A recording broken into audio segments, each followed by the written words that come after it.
Marina Silva adjusted her glasses as she observed the imposing glass and steel mansion that stood before her. At 29, she had already faced impossible cases: Olympic athletes with devastating injuries, football players who swore they would never walk again. But this would be different. Damon Oliveira, former Formula One driver, had fired 5 physical therapists in 6 months. His reputation preceded him: arrogant, bitter, and completely resistant to any form of help. The front door opened without her needing to ring the bell. A man in an impeccable suit greeted her with a discreet nod. "Ms. Silva, I'm Robert, the estate manager. Mr. Oliveira is expecting you in the gym." Marina followed him through the minimalist hallways, her footsteps echoing on the polished marble. Through the panoramic windows, she spotted the private racetrack that encircled the property, a cruel reminder of what Damon had lost. The gym was a temple of state-of-the-art equipment, each machine positioned with military precision. In the center, with his back to her, was the man who had dominated the world's racetracks for a decade. Even seated in the wheelchair, Damon Oliveira radiated a magnetic and dangerous presence. "Another volunteer for the sacrifice," he murmured, without turning around. His voice carried a tone of disdain that could cut glass. Marina placed her bag on the floor and approached. "I'm Marina Silva, your new physical therapist." Damon finally turned around, and she almost lost her breath. At 33, he was still devastatingly handsome, but his green eyes held a hardness that didn't exist in the sports news photos. A scar ran across his left temple, a reminder of the accident that destroyed his career. "You're younger than I expected," he said, his eyes scanning her in a calculating way. "How long do you think you'll last? The last one lasted 3 weeks. The one before that, just 2. "Long enough for you to walk again," Marina replied with a calmness she didn't feel. Damon let out a harsh laugh. "Walk? Honey, my right leg has more metal than bone. My muscles have atrophied. You're not here to cure me. You're here to clear your conscience and the consciences of the doctors who sent me another babysitter." Marina crouched down in front of him, forcing him to look at her. "Your muscles don't care about your self-pity, Mr. Oliveira. They respond to pressure, technique, and persistence. Now let's get started." Damon's expression hardened. "I didn't authorize—" "You authorized it when you signed the contract with my clinic," Marina interrupted, already heading to prepare the equipment. "We can do this the civil way, or you can continue to be a difficult patient. Either way, you're going to move." During the first session, Damon tested every possible limit. He refused to cooperate with the exercises, made sarcastic comments about every movement, and questioned her competence at every opportunity. When Marina tried to assess the mobility of his leg, he pushed her away with surprising force. "My legs aren't toys for you to experiment with," he growled. Marina didn't back down. With a firmness that surprised even herself, she grabbed his wrist. "Your muscle doesn't care about your opinion, Mr. Oliveira. It will respond to treatment. Now take a deep breath and let me work." For a moment, something passed through Damon's eyes. Surprise, perhaps respect. But soon the mask of disdain returned. "You have no idea what you're doing," he muttered, but he didn't resist anymore. As the days passed, Damon's resistance began to take on a different form. He was still difficult, but Marina began to realize that his acidic comments were less about rejection and more about testing her limits. He watched her every move with a predatory intensity, as if he were studying prey. "You're not like the others," he said during a session, while Marina worked on the mobility of his ankle. "How so?" "They pitied me. You treat me like I'm capable of something beyond self-pity." Marina looked up, meeting his gaze. "Because you are capable. You dominated the most dangerous racetracks in the world. That doesn't disappear with an accident." "You don't know me," Damon replied, but his voice had lost some of its venom. "I know enough," Marina murmured, returning to work. It was a lie. She knew nothing about the man behind the fame, but something about him intrigued her. Beneath all that bitterness, there was a fierce determination that she recognized. It was the same one that had sustained her when she lost her parents in a car accident and had to fight alone to get her physical therapy degree. The real change came on a rainy Thursday. Damon was particularly resistant, refusing to cooperate with a strengthening exercise. Marina, frustrated after weeks of slow progress, finally lost her patience. "Stop acting like a spoiled brat," she exploded. "You think you're the only one who's ever lost something? I lost my parents when I was 19 and I still don't use that as an excuse to mistreat people who are trying to help me." The silence that followed was deafening. Damon stared at her with an expression she had never seen before, pure, raw vulnerability. "You don't understand," he said, his voice almost a whisper. "I was invincible. Now I can't even walk to the window without help." Marina approached, her anger transforming into something softer. "You don't need to be invincible. You just need to be brave enough to try."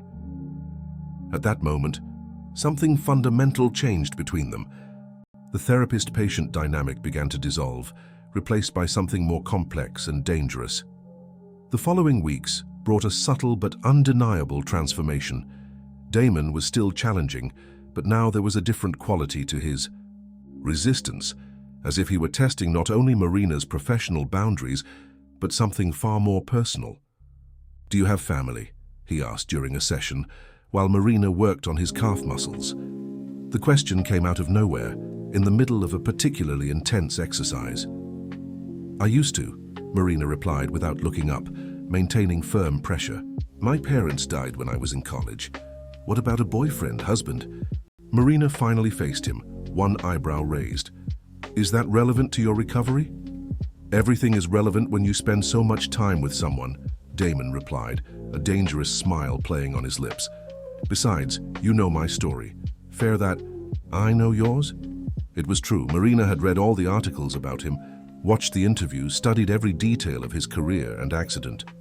She knew that he had been engaged to Isabella Fonseca, the heiress of a traditional São Paulo family, who had dumped him 2 weeks after the accident.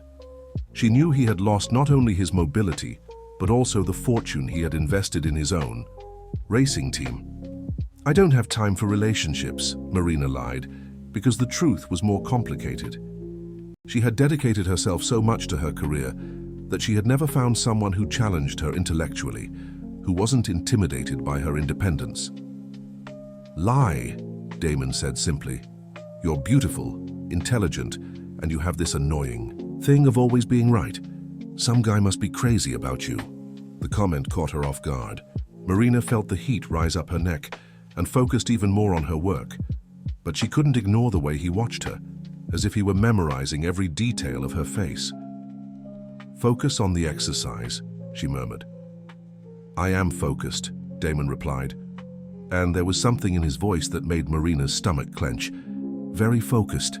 The tension between them became more evident with each day. Damon began to make requests that tested the limits of her professionalism. He asked for massages in areas not affected by the injury, claiming muscle tension. When Marina worked on his shoulders, he closed his eyes and made low sounds that made her pulse race. "You have magic hands," he murmured during one of these sessions, his voice husky. "It's been a long time since someone touched me like that." "It's just therapy," Marina replied, but her voice sounded less convincing than she intended. "Is it?" Damon asked, turning to face her. His green eyes held an intensity that made her feel exposed, vulnerable. "Because it doesn't feel like just therapy." Marina recoiled, putting physical distance between them. "I need to maintain professional boundaries, Mr. Oliveira." "Damon," he corrected. "And what boundaries? You've already seen me cry in pain. You've held me when I almost collapsed.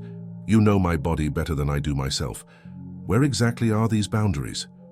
It was a dangerous question because Marina wasn't sure of the answer. Each session became more intimate, more charged with a tension that had nothing to do with physical therapy. Her hands had learned every contour of his body, every muscle, every scar. The clinical touch had transformed into something softer, more lingering. The turning point came during a particularly challenging session. Damon was attempting a balancing exercise that required him to lean only on his good leg. Marina was next to him, ready to support him if necessary, when a violent spasm hit his injured leg. Damon collapsed with a cry of pure agony, his body contorting in pain. Marina acted on instinct, her arms wrapping around him, her body leaning over his to comfort him. she whispered in his ear, one hand stroking his hair. "It'll pass. Breathe with me."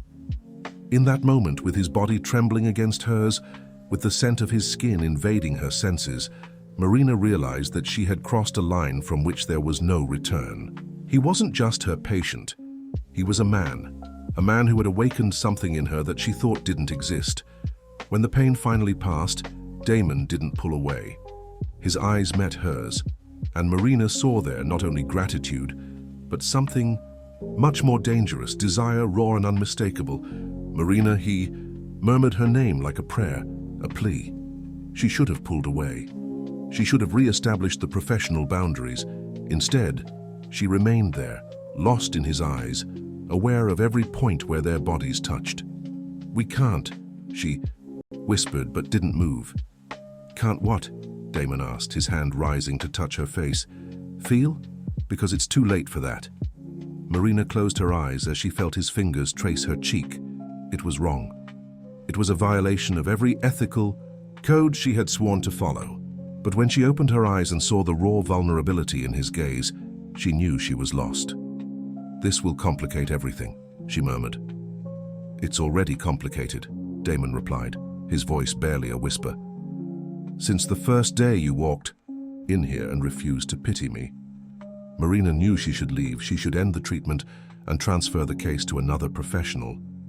But when Damon leaned in closer, when she saw the wounded man behind the mask of arrogance, she knew she couldn't. "Damon," she began, but he shook his head. "Don't think," he murmured. "Please, just don't think." And for the first time, in her carefully controlled life, Marina Silva decided not to think. The following days were a dangerous dance of approach and retreat. Marina maintained a professional facade during the sessions, but every touch had become charged with meaning. Damon seemed determined to completely break down the barriers she was trying to maintain. "You're different," he observed during a morning session, while Marina worked on the mobility of his knee. "More tense." "I'm focused on my work," Marina replied, avoiding his gaze. "Lie," Damon said softly. "You're running from me." Marina finally faced him, and what she saw in his eyes made her lose her breath. It wasn't just desire. It was a raw vulnerability that he could no longer hide. "I can't lose control," she whispered. "Why not?" Damon asked, his hand covering hers. "Do you control everything in your life? Never allow yourself to just feel?" The question hit a raw nerve. Marina had built her entire life on control. Control over her emotions, her career, her future. After losing her parents, control had become her form of survival. "You don't understand," she murmured, trying to pull away, but Damon held her hand. "Then explain it to me," he said. "Tell me about Marina Silva, not the physical therapist." Marina felt the defenses she had built over the years begin to crumble. "There's not much to tell. I lost my parents at 19, I graduated working day, and studying night, I built my career brick by brick. I didn't have time for complicated relationships." "And now?" Damon asked, his thumb tracing circles in her palm. "And now I have a patient who is complicating everything," Marina replied, but she didn't pull her hand away. "Good," Damon murmured, bringing her hand to his lips and gently kissing her fingers. "Because you've already complicated everything for me too." The kiss was soft, almost reverent, but it made Marina's heart soar. She should have pulled away, but when Damon pulled her closer, when his lips met hers, Marina was completely lost.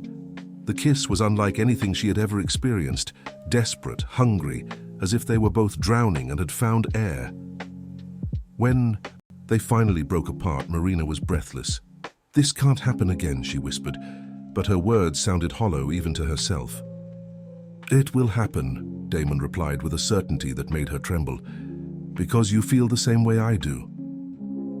Marina fled the gym that day, but she couldn't escape her own feelings. She spent the entire night thinking about the kiss, about the way Damon's body had pressed against hers, about the way he had murmured her name. The next day, when she arrived at the mansion, Damon was waiting for her with an expression she couldn't decipher. "We need to talk," he said, "about what happened yesterday." "No," Damon interrupted her, "about what's going to happen now." Marina felt her stomach clench. Damon, I can't what? Feel something for me? Because it's too late for that, Marina. Way too late. You don't understand, Marina said, her voice breaking. I could lose my professional license, my reputation, everything I've worked for.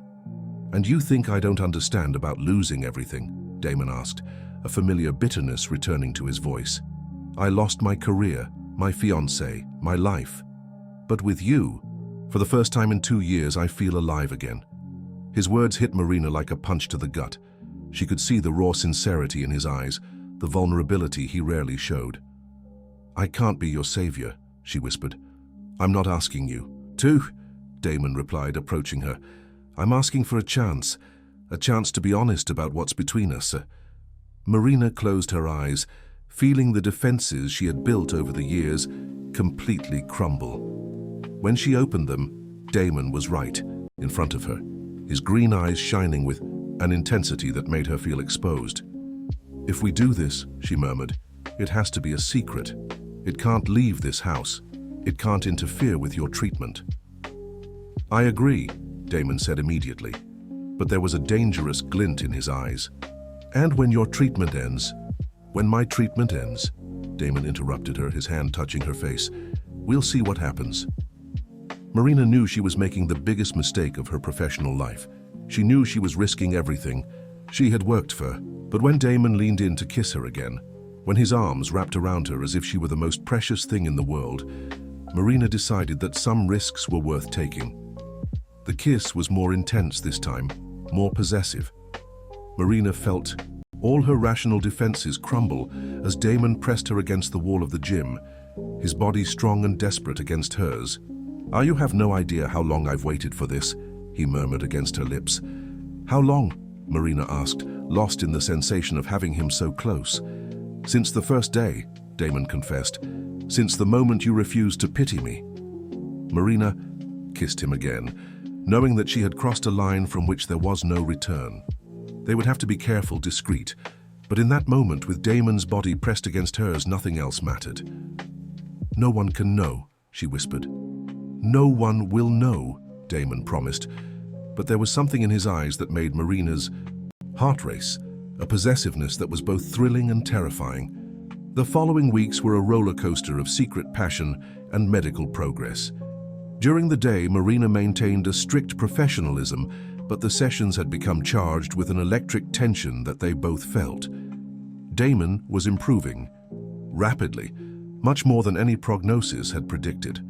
You're able to put weight on your right leg, Marina observed during a session, genuinely impressed. That's extraordinary. I have extraordinary motivation, Damon replied, his eyes meeting hers with an intensity that made Marina's pulse race. After the official sessions, when Robert retreated and the mansion fell silent, they met in the gym. What started as stolen kisses evolved into something more intense, more intimate. Marina discovered a side of Damon that he had never shown the world. Gentle, vulnerable, completely different from the arrogant driver in the tabloids. You saved me, Damon murmured one night as they kissed on the couch in the gym, the full moon illuminating the racetrack through the panoramic windows. You saved yourself, Marina replied, tracing the scar on his temple with her fingers. I just showed you that you were capable. No, Damon said, capturing her hand and kissing her palm. You brought me back to life. Marina knew she was falling in love, not just with the vulnerable version of Damon, but with the complex man he was. Every revelation about his past, every moment of brutal honesty, only drew her closer to him. Tell me about Isabella, she asked one night, lying in his arms after a particularly intense session. Damon's body tensed. Why do you want to know about her? Because she hurt you, Marina replied softly. And I want to understand. Damon was silent for a long moment. Isabella was perfect, at least on paper. Traditional family, impeccable education, everything that was expected of a Formula One driver's fiancé. Did you love her? I thought I did, Damon admitted. But now I realize I loved the idea of her, the perfect life she represented. When everything fell apart, when I became imperfect, she couldn't handle it. Marina kissed his collarbone, feeling the tension in his muscles. She was foolish. She was practical, Damon corrected. You don't marry a broken man. You're not broken, Marina murmured against his skin. You're human. But even in the most intimate moments, Marina felt a constant pressure. They kept everything a complete secret, but she lived with the constant fear of being discovered. When other employees at the clinic asked about Damon's progress, she lied with rehearsed ease. He's cooperating more, she told her supervisor, Dr. Campos. Still difficult, but making progress. If they only knew how cooperative Damon had become, Marina thought, the blush rising up her neck. The first crack in the perfect facade came through Robert. Marina noticed that he had started to look at her differently, more attentively, more suspiciously. Ms. Silver, he said one afternoon, intercepting her on her way out. May I speak with you? Marina's heart leaped. Of course. I've noticed that your sessions have been extending beyond the normal hours, Robert said, his voice carefully neutral. Is Mr. Oliveira all right? Perfectly fine, Marina replied, keeping her voice steady. He's progressing rapidly, so we've been intensifying the treatment. Robert nodded, but his eyes remained skeptical. I see. It's just that Mr. Oliveira has been through so much. I wouldn't want to see him hurt again. The warning was subtle but clear. Marina felt her stomach clench. Of course. My only interest is his recovery. Excellent, Robert said, but his expression suggested he didn't completely believe her. That night, Marina told Damon about the conversation. Robert's always been protective, Damon said, pulling her closer. He's worked for my family for 20 years. He saw what Isabella did to me. He suspects, Marina murmured against his chest. Let him suspect, Damon replied, his voice hardening. I'm not going to hide again. Damon, you don't understand. If this leaks... It won't leak, Damon interrupted her, kissing the top of her head. Trust me. But Marina couldn't completely trust. She had built her entire life on caution, on control, and now she was in completely uncharted territory. The second crack came through an unexpected call. Marina was in the gym with Damon, helping him with walking exercises, when her phone rang. Dr. Campos, she said, seeing the name on the screen. I need to take this. Marina, her supervisor's voice sounded strained. I need you to come to the clinic immediately. We have a situation. What kind of situation? Someone made an anonymous complaint about your professional conduct. They claim that you're having an inappropriate relationship with a patient. Marina's blood ran cold. That's ridiculous. I hope it is, Dr. Campos replied coldly. But I need to follow protocol. You're suspended until we can investigate. Marina hung up the phone with trembling hands. Damon was at her side instantly. What happened? Someone reported us, Marina whispered, feeling her world crumble. I'm suspended. Damon's expression hardened dangerously. Who? I don't know, Marina replied, but a terrible suspicion was forming in her mind. Damon, if this is true, if they prove anything... They won't prove anything, Damon said firmly. I won't let them destroy you. But Marina knew it might be too late. Their secret relationship had been exposed, and now everything she had worked for was at risk. I need to go, she murmured, grabbing her things. Marina, don't run from me, Damon pleaded, but she was already heading for the door. I need to think, she said without looking back. I need to figure out how to save my career. As she drove away from the mansion, Marina couldn't shake the feeling that her perfect life had just imploded. The clinic's investigation was a meticulous nightmare that lasted 3 weeks. Marina was interrogated by an ethics panel, forced to review every detail of her sessions with Damon, every moment she had spent at the mansion. She lied with an ease that horrified her, denying any personal involvement, but she knew that her career hung by a thread. Do you understand the gravity of the accusations? Dr. Campos asked during one of the investigation sessions. Intimate relationships with patients are a fundamental violation of our profession. I understand perfectly, Marina replied, keeping her voice steady. And I can assure you that I maintain the highest standard of professionalism with Mr. Oliveira. The lie burned her throat, but it was necessary. Damon had tried to contact her dozens of times, but Marina didn't answer the calls. She couldn't risk giving them any more ammunition against her. The turning point came when Robert appeared at the clinic, requesting a private meeting with the ethics panel. Marina felt her stomach drop when she heard about the visit. "He's coming to testify," Dr. Campos informed her coldly, "as a witness to your behavior." Marina knew she was lost. Robert had seen too much, suspected too much. Her career was over. But when Robert emerged from the meeting room 2 hours later, his expression was unreadable. Marina waited outside, her heart pounding erratically. "Ms. Silva," Dr. Campos called her, "you may come in." Marina entered the room with trembling legs, expecting the worst. Instead, she found a panel of neutral faces. "After speaking with Mr. Robert Santos," Dr. Campos began, "and reviewing all the medical records, we found insufficient evidence to support the accusations against you." Marina blinked, certain she had heard wrong. "What do you mean?" "Mr. Santos confirmed that you always maintained exemplary professional behavior," Dr. Campos continued. "He testified that you never remained on the property beyond the necessary hours, that you always maintained an appropriate distance from the patient." Marina felt the ground disappear beneath her feet. Robert had lied for her, completely. Furthermore, Dr. Campos added, "Mr. Oliveira sent a letter stating that you were the most competent and ethical professional he has ever encountered. He is considering suing whoever made the anonymous complaint for defamation." Marina could barely process the words. "So, I'm cleared?" "You're cleared," Dr. Campos confirmed, but her expression remained cold. "However, given the current climate, it would be best if you did not return to the Oliveira case. We will transfer another professional." Marina nodded, feigning relief, but inside she felt devastated. She was free, but she would lose Damon forever. 3 days later, Marina finally answered one of Damon's calls. "Marina," his voice was laden with relief. "Thank God. I've been trying—" "I can't see you anymore," she interrupted him, the words coming out in a desperate rush. "They transferred my case, it's over." "Then there's no more conflict of interest," Damon said immediately. "We can be together openly."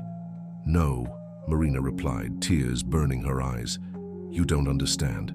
I almost lost everything. My career, my reputation, my entire life." "But you didn't lose it," Damon insisted. "We're free now." "Free?" Marina laughed bitterly. "Damon, you're a wealthy and famous man. If this had leaked, you would have been just another scandal. I would have been completely destroyed." "Do you think I don't care about you?" Damon's voice hardened. "Do you think this is just amusement for me?" "I don't know what this is," Marina admitted, her voice breaking. "I just know that I can't risk it anymore. I can't see you anymore." "Marina, don't do this," Damon pleaded. "Don't throw us away because of fear." "It's not fear," Marina lied. "It's self-preservation." She hung up the phone and immediately turned it off, ignoring the subsequent calls.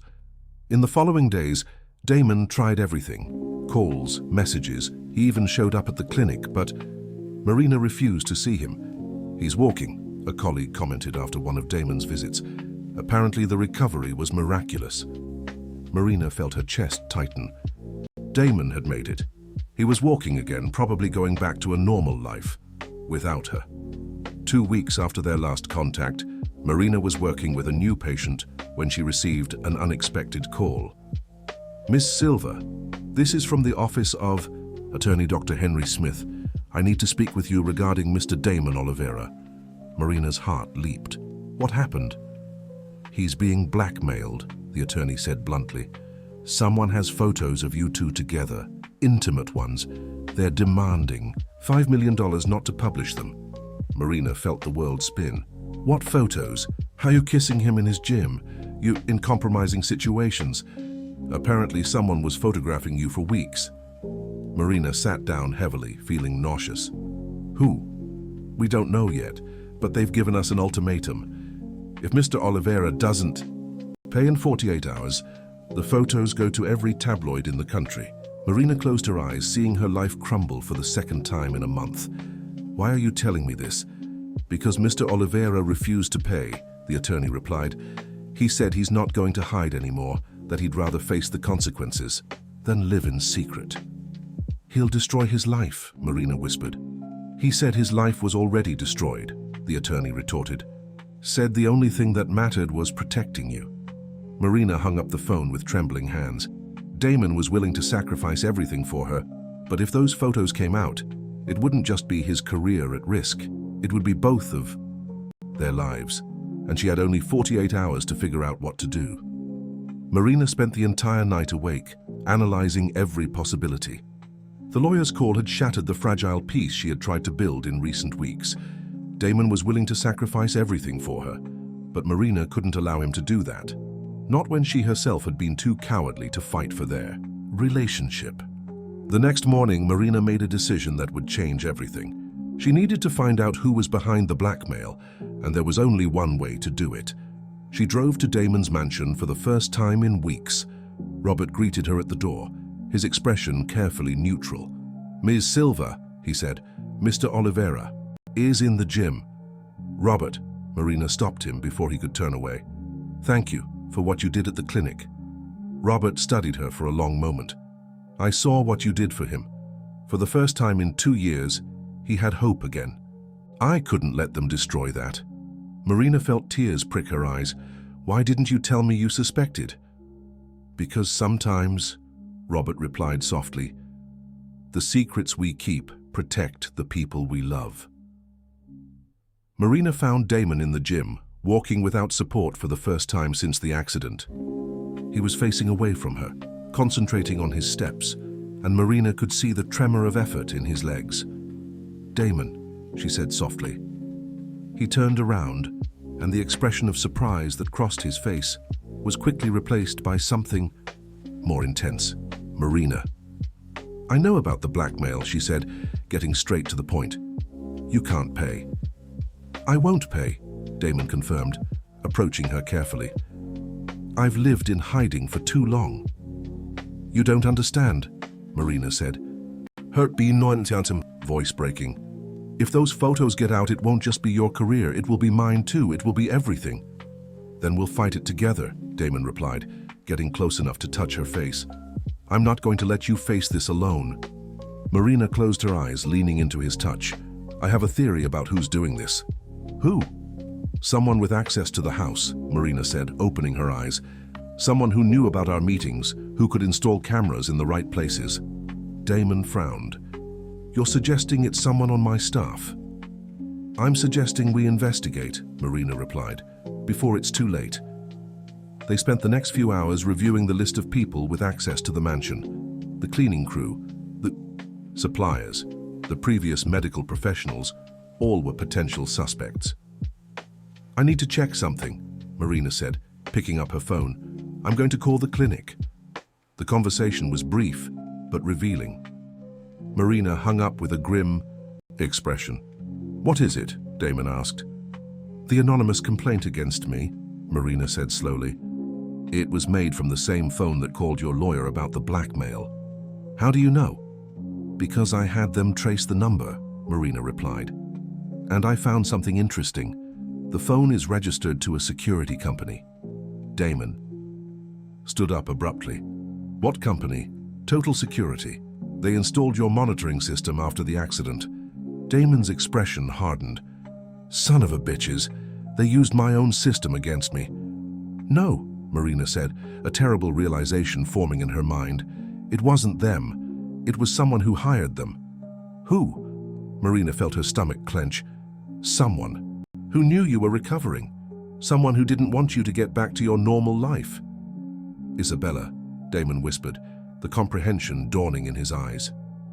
"She still has access to your accounts?" Marina asked. "Medical power of attorney that was never revoked."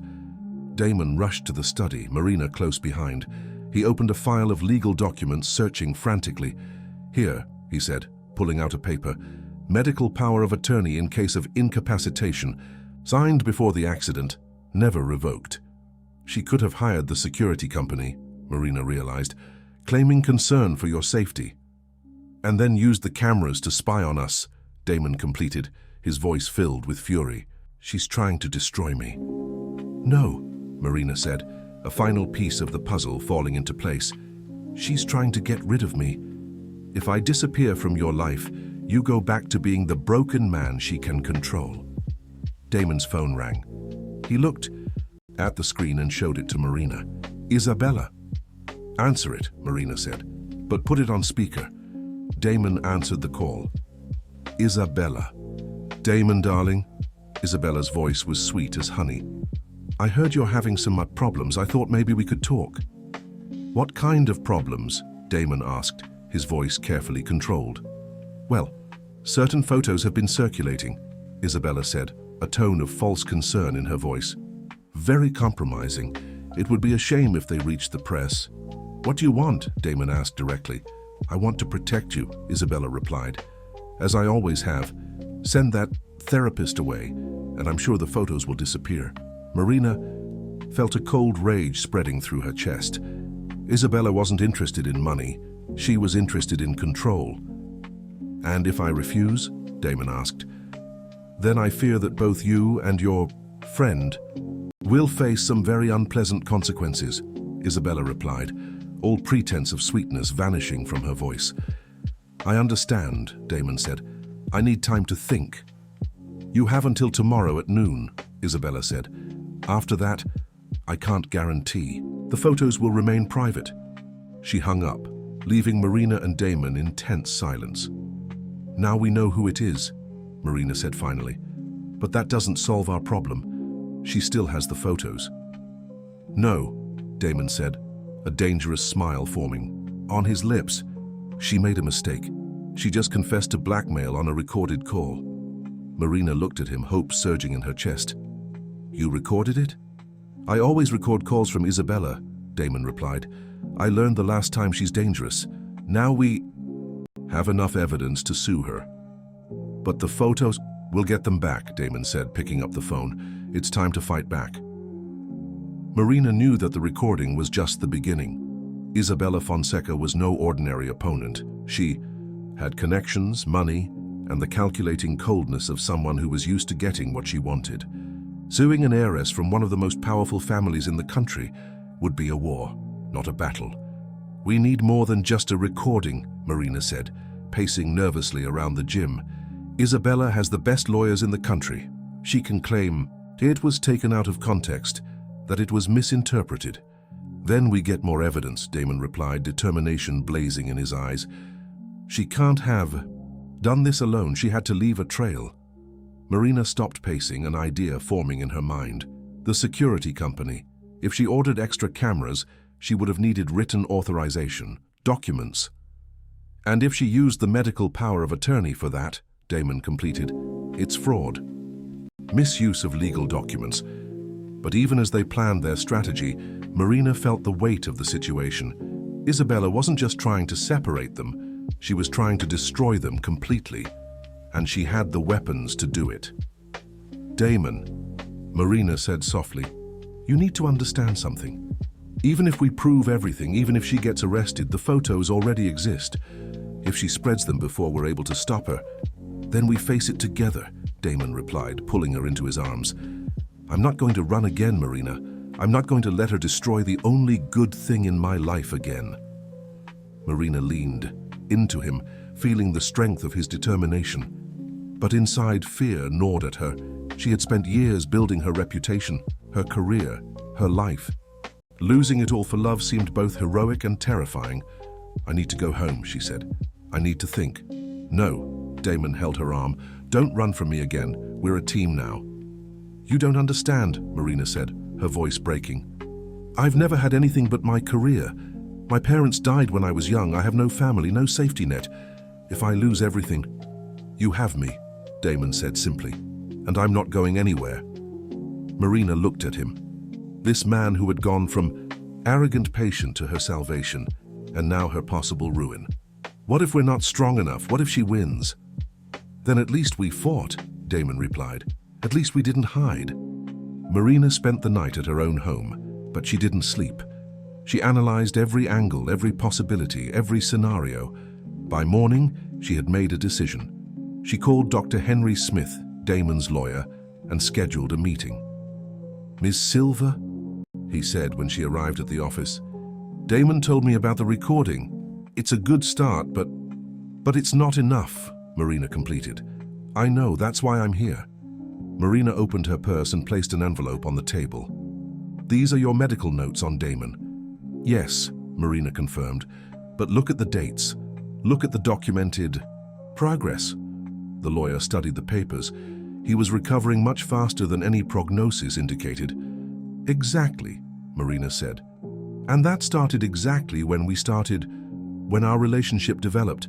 His motivation to recover was directly linked to his feelings for me." "How is this relevant?" "Because it shows there wasn't just a physical relationship," Marina explained.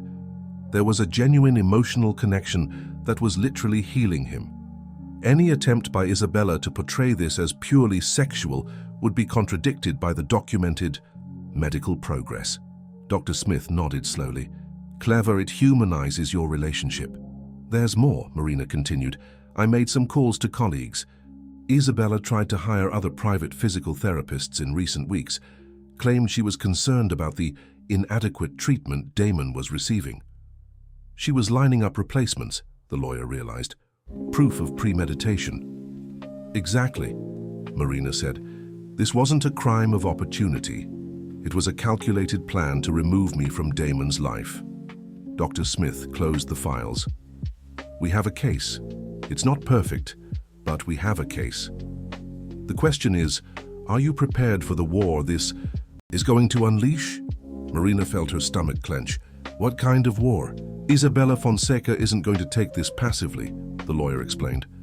"She's going to fight back. She's going to try to destroy your reputations before we can even get her to court.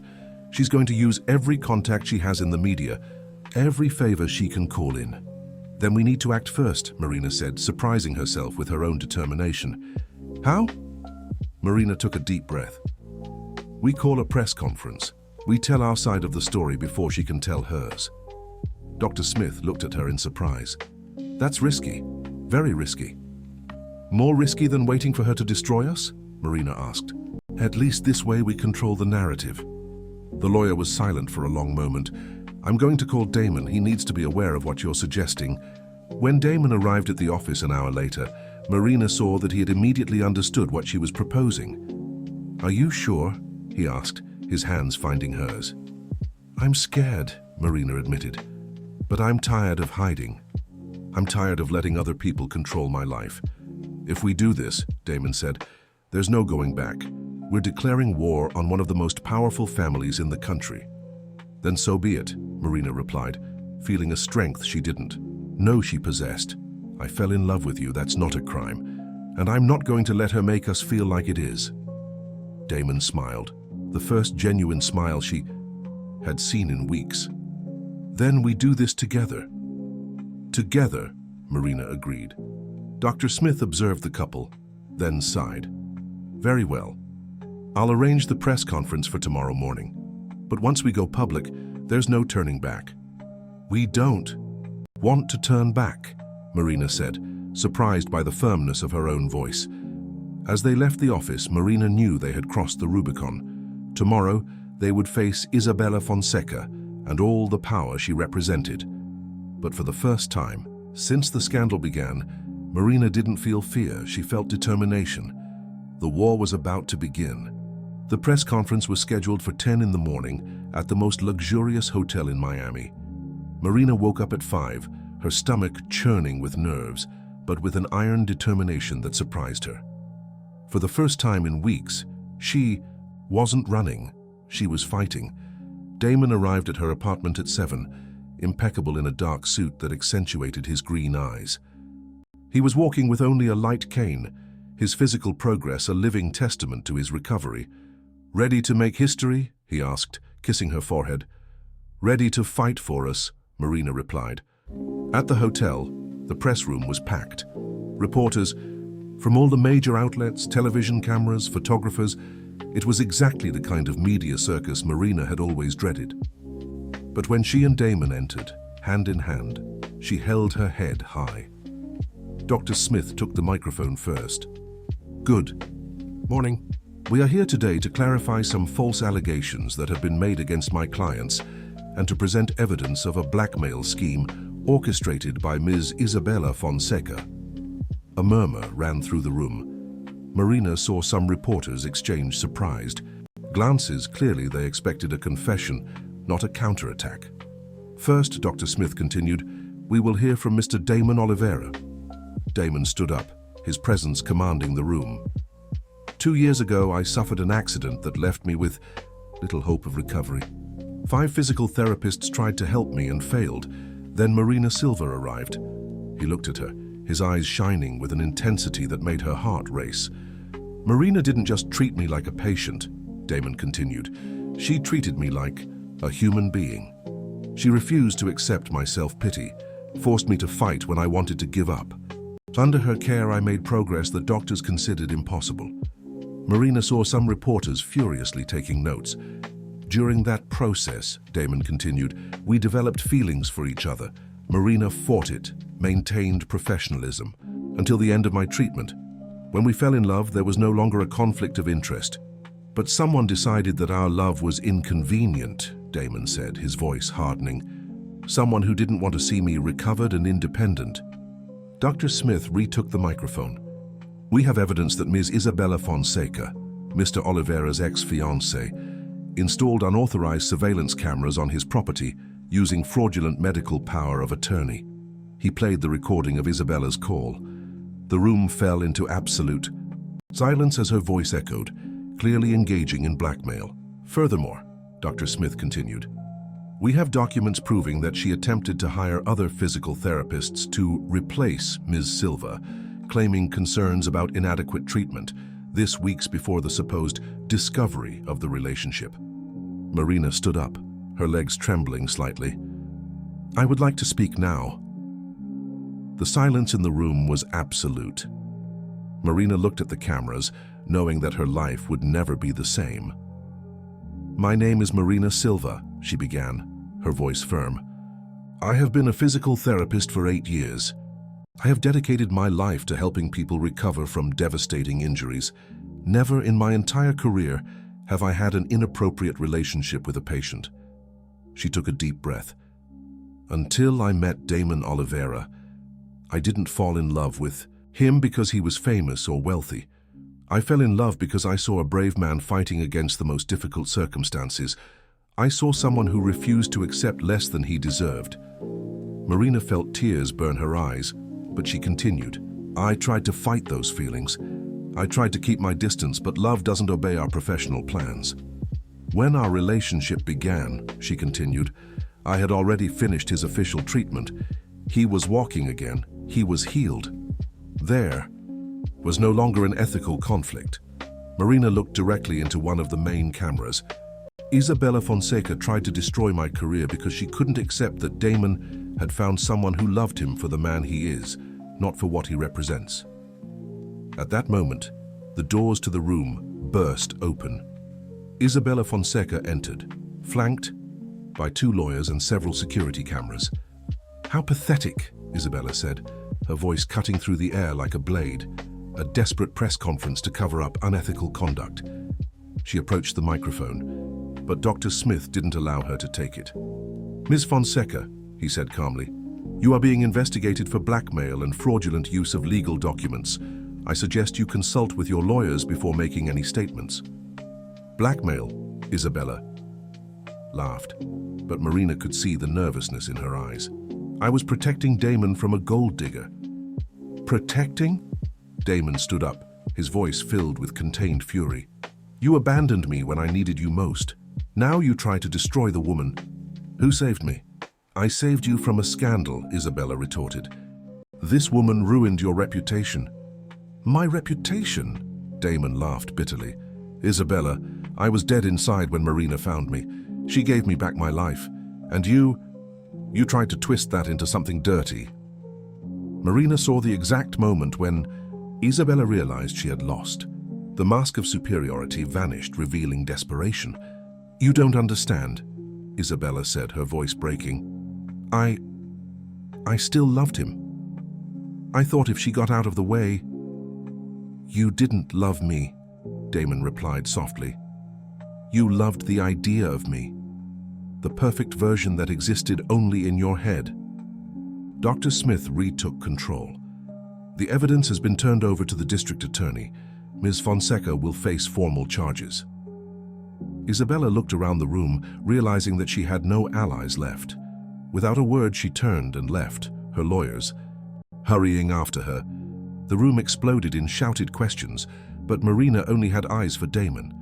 He approached, took her hand, and pulled her close. It's over, he murmured in her ear. We're free. Marina smiled through her tears. We're free. 6 months later, Marina was at the racetrack on Damon's property, watching him take his first lap since the accident. He wasn't racing competitively, just for the pure joy of speed. When he stopped beside her, taking off his helmet, Marina saw the man she had fallen in love with, no longer broken, no longer bitter, but whole. Want to take a spin? He asked, extending his hand. Marina looked at the car, then at the man who had changed her life forever. Always, she replied, taking his hand. As they sped down the track, Marina realized that sometimes the greatest risk we can take is to love without reservations. And sometimes, just sometimes, it's completely worth it.